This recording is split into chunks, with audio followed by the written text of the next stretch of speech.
You're saying the Prime Minister's silence is intriguing. You wonder whether he has anything to say at all. Nirmala Sitharaman of the BJP and Manish Tiwari of the Congress are now with us. Manish, I want to come to you. You know, this is a scam which has been valued at 1.76 lakh crore rupees. But mathematicians haven't created enough digits to measure the loss of one's credibility.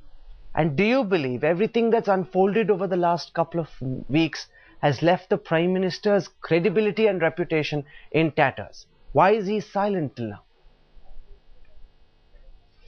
Well, first of all, allow me to clearly, squarely and absolutely repudiate that assumption or assertion that you have made, Mr. Rahul Kanwal. The Prime Minister of India is an honorable man. The Prime Minister's integrity is not only accepted by this country, but it is accepted by the world at large. And allow me to only direct you to the CAG report, which has been preached like gospel on every television channel for the last 4 days, ever since it's been leaked or it has been made public.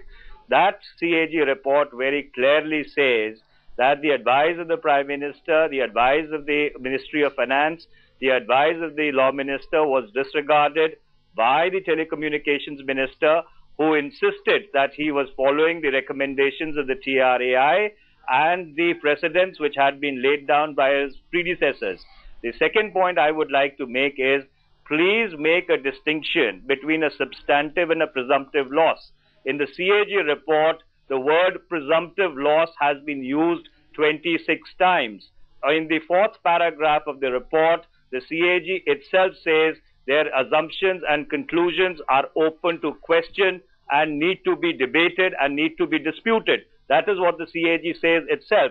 So therefore, before we get into the broad range of figures which go from 58,000 crores to 1,76,000 crores, depending upon which parameter which you pick up, and also allow me to point out that one of the parameters used by the CAG is an offer made by a company called Estel, and that same company Estel has been indicted by the CAG in the same report as a defaulter company. That's why we are saying that the CAG report is dense with various kinds of interpretations which need to be discussed in the Public Accounts Committee in detail. The Public Accounts Committee is headed by the most eminent Dr. Murli Manohar Joshi, who was the former president of the Bharatiya Janata Party. It has representation from all sides of the House. So therefore, the appropriate fora to discuss it is the PAC. Once the PAC applies its mind and comes back to the House, we can take it from there. But the fact, Manish Tiwari, is that in the Supreme Court today, the Solicitor General seemed to be running out of arguments, and Subramaniam Swamy is with us at this time. Do you believe, Dr. Swamy, that the Government of India provided a cogent argument to your plea in court? Because you said that you've been writing to the Prime Minister seeking sanction to act against A. Raja. That sanction did not come.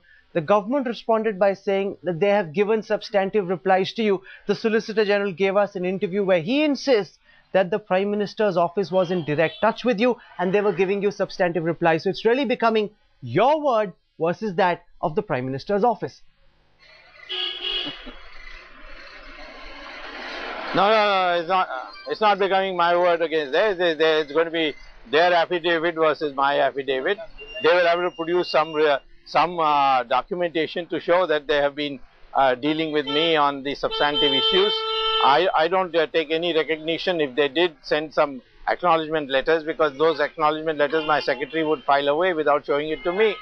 But the fact of the matter is that sanction has to be given within 3 months. They had not given it to me even after 15 months, and then they said the CBI inquiry is on, and therefore they cannot give it. It's premature. The court took objection on that, saying, what do you mean by premature? His right is there. He's given an application. Either you say yes or you don't say. You say no. These are the substantive issues, not whether they wrote to me or not. They wrote me only one letter. They will not be able to produce a single letter of any substantive value.